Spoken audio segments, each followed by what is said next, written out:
Good morning. Um, have a lot of rumblings in my heart this morning. We live in a time where a lot of people are struggling. A lot of people are suffering, simply trying to get through the day. Last night I was watching the PBS NewsHour, and they had people who were sharing their stories. I was particularly touched by a single mom who had about an 9 year old daughter. And when the pandemic hit, uh, her daughter's schooling went virtual.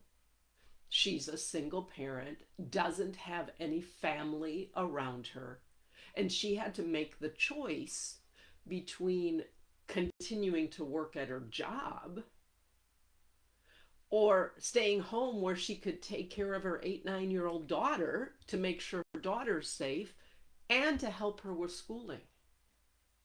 She chose her daughter. But in so doing, there went her only source of income. And like she said, it's not like we were flush before the pandemic hurt. And she talked about the day in, day out fear, anxiety, stress she's living in, just trying to survive. How fortunately, maybe she had a good credit score at the beginning, had lines of credit, and so she's been able to eke her way and put food on the table and pay rent, not always get the utilities paid on time, but a lot of it has been simply charging it or going without. I watched that story last night, and like so many stories I've heard, I mean, not just this past year with the pandemic, but especially during this pandemic, it's like my heart just broke. And I turned and I looked at Dan and I said, I can't imagine. And I really can't. And I said, thank you. Could I, in that moment, appreciate how blessed I am that, I don't make a lot of money. I don't have a full 401k. I don't have a lot saved for retirement. I have some investing, but talk to a financial planner, and given that Dan's 70 and I'm 58, they would say you are really screwed. Except for last night, watching that woman, hearing those stories, I didn't feel screwed.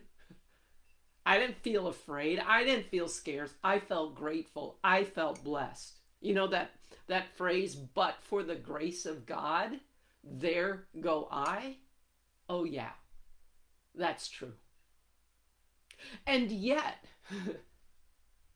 too often that there but for the grace of God go I message could have me, could have you, has many of us, I think, if we're honest, like shut off the TV, maybe say a prayer for that person, send a wish I could do something for that person, and then go about our business. I've done that too often. I've felt this ping of sometimes some guilt, like, which isn't healthy, but how is it that I could have so much and somebody else have so less? But I've also felt that ping of, I think I need to do something. I'm called to do something to help. And yet, I don't have a lot. I haven't taken care of myself. We're not well funded for retirement. We don't have a whole bunch set aside for emergencies. What can I do? In the face of so many people struggling, suffering, choosing between food or a roof over their head, what can I do? And this morning, as I was slowly waking up, I was still touched by all of this wandering, all of this knowing I am called to help. Knowing all of us who have been blessed are called to help. But like, what can I do? It feels like trying to stick my finger in a hole in a dam. It's not going to stop. And this morning I started thinking again about one of my favorite stories. It's a Bible story. I mean, I have heard it thousands of times over the course of my life. If you've been exposed to the Christian tradition in any way, you've probably heard it as well. But this morning, a different piece of that story was really pinging at my heart. And that's why I wanted to share it with you. Because maybe it's going to ping on your heart as well. It's the story of one of Jesus's miracles. Specifically, the feeding of the 5,000, although there was another feeding of 4,000. So I'm going to kind of create a synthesis of the different gospel versions of this miracle. So the general gist of it is a bunch of people, 5,000 or so, went out and followed Jesus out into the desert and listened to him preach all day and brought the sick to be ministered and healed to him and all of that sort of stuff. And towards the end of the day, the apostles came to Jesus and said, hey, we got to send these people home. They've got to get food to eat. Jesus told his apostles to feed them. Okay. Which we'll get into that. And end of the story, all 5,000 were fed. Now, when I was growing up, I kind of thought Jesus did this magic, transform water into wine, just suddenly, magically multiplied loaves and fishes to feed 5,000. Maybe. But the problem with that story is it doesn't involve us. It doesn't include us. It's like either Jesus magically, multiplies loaves and fishes and people are fed or not. So I remember many years ago, I was reading something that some theologians have written about that story. And their interpretation of how that miracle happened forever changed my understanding of that story. So here's the gist of it. And let's apply it to us and our scarcity and even our situation in the world today. So we got this crowd of people out there listening to Jesus. It's nearing the end of the day. They need to eat. The apostles come up to Jesus and say, hey, go tell them to go back into town and take care of themselves and get food to eat. And Jesus says, no, you feed them. Yeah, right. Yeah, right. Like, I'm sitting there, one of the apostles right now, like looking at Jesus like, yeah, right. Which is basically how the apostles responded to Jesus. They said, we don't have enough to feed all these people. What can we do? There's their scarcity focus. They don't have enough. They can't do anything. Jesus refocuses them from what they don't have by asking a simple question. Well, what do you have? To which, truthfully, they had like 2 fish and 5 loaves, which I'm very clear, and I'm sure you'll agree with me, 2 fish, 5 loaves cannot feed 5,000 people. So they could have easily said, I got nothing. I got nothing. Which would have been them maintaining their scarcity focus. But instead, they told Jesus the truth. We got 2 fish, 5 loaves. I'm sure they did it with a bit of attitude too. To which Jesus responded, bring them to me. Okay, now they might be a little curious. Jesus took those 2 fish, 5 loaves, and gave thanks for them. Now, again, we got 2 fish, 5 loaves, and 5,000 people. Really? Give thanks? I've got the chatter going on. What? This isn't enough. This isn't enough. This isn't enough to give thanks for. But Jesus gave thanks, blessed it, and then told his apostles to start breaking it and distributing it to the people. Fast forward to the end of the story. All 5,000 are fed. How the heck did that happen? Well, here's what some theologians that I read years ago, the interpretation they took that I love because it involves us in the story. So you have 5,000 people who leave their homes in the morning to go out and listen to this man Jesus preach in the desert, where they figure they're probably going to be gone most of the day. If you were planning to be gone most of the day out into the wilderness, where there are no stores, there are no homes, there are no houses, etc., are you going to leave your house in the morning without any food to eat or any water to drink? I'm not. I'm going to take some snacks. I'm going to take some energy bars. I'm going to take some sandwiches. I'm going to have some water because I know I'm going to need it. That's probably what those 5,000 people who went out to listen to Jesus did as well. They probably had in their parcels or backpacks or whatever they had in those days their own equivalent of 5 loaves and 2 fish, or 1 loaf and 1 fish, or 5 loaves and no fish, whatever it was. That's what they were going to eat. But Jesus's demonstration of having the apostles bring what they had, giving thanks for it, and then instructing his disciples to distribute it, to begin to share it, challenged and inspired all 5,000 who had their own loaves and fishes or the equivalent in their pockets to do the same. So 5,000 were fed, according to this interpretation, not because Jesus did some magic hocus pocus, but because Jesus modeled abundance instead of scarcity. He modeled love instead of fear by taking what they had, he and the apostles, giving thanks for it and distributing it.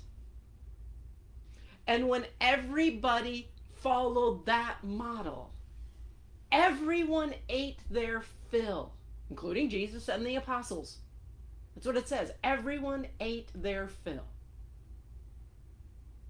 But here's the piece that's been pinging at me this morning.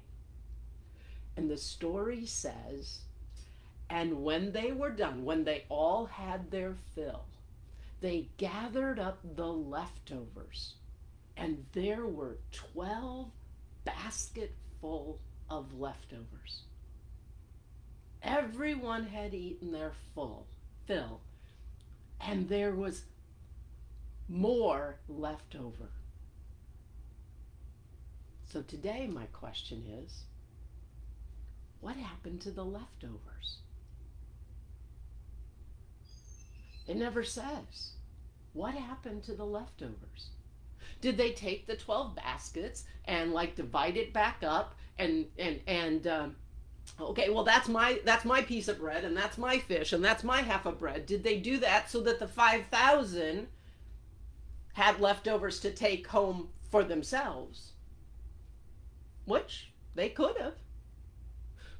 Or did they, having been fully fed, did they go, let's take these baskets back to the village and share it with people who are hungry,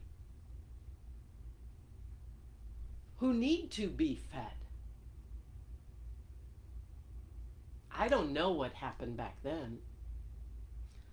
But basically, that's the same question our times are asking of us today. What are we, like me, those of us who have food to eat, money to pay utilities, money to even do things to enjoy our lives, even in the midst of a pandemic. What are we doing with our leftovers? And notice I said, what are we doing with our leftovers? Because one of the things that I know can happen in times like this is we can get so committed to helping those who are less fortunate than us that we actually starve ourselves. We go without ourselves. That wasn't the model that Jesus set.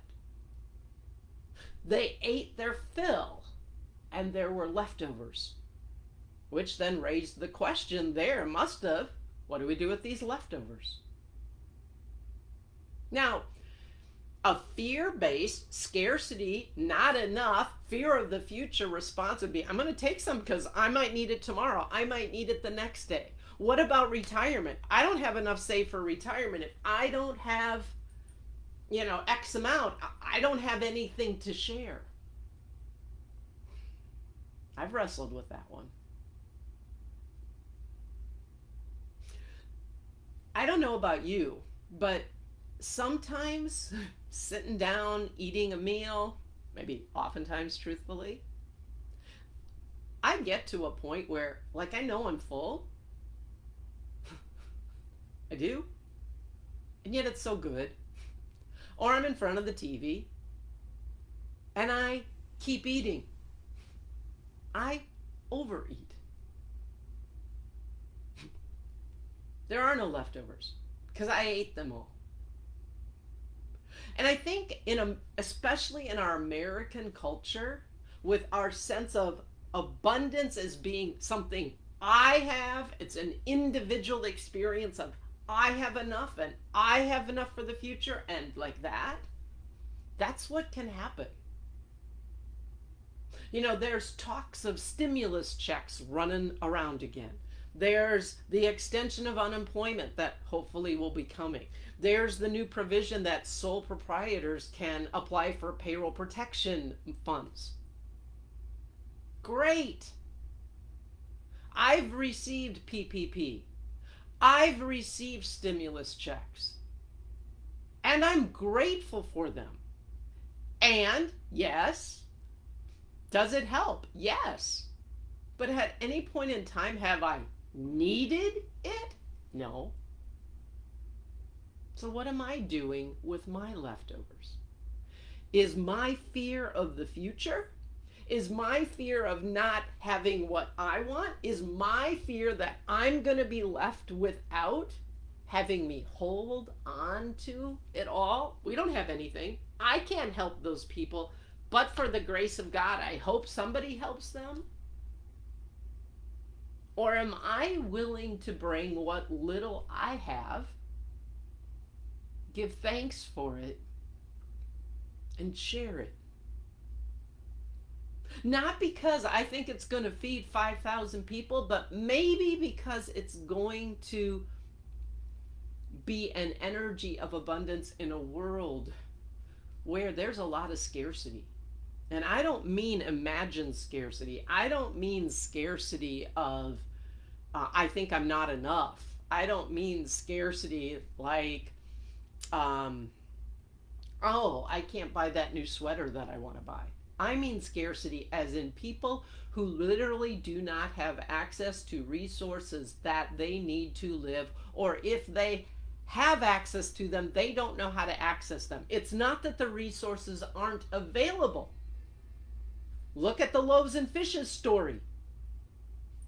They were enough food to feed 5,000 plus leftovers was available, but somebody had to say, I'll share what I have. Now, I don't think I'm supposed to go hungry. I don't think I'm not getting any sense that I'm supposed to take all my savings and try and help people who are hungry. But, I have a bit of an all or nothing pattern, as do most of my clients. And sometimes when I think I can't do enough, I can't do a lot, I can't do big, I can't do fast, I don't do anything. I think these times are challenging us to have the faith that we can take what little we have,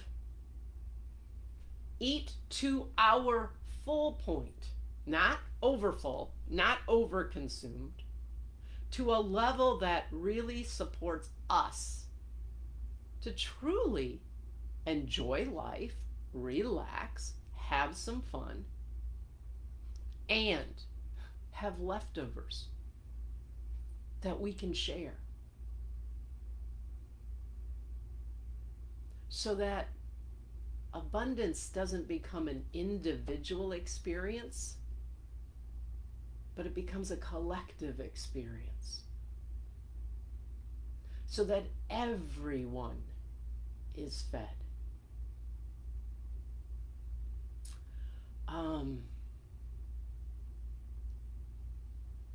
Do we know when we're full? Or does our own internal scarcity, thinking we're not enough, that having more money in savings or X amount in retirement or a nice home or whatever, somehow that makes me enough? That validates me? That, or maybe that gives me a sense of security, which means the security is coming from our finances, our money, our efforts, instead of something bigger than us, the collective of us plus the creator of us and this vast universe.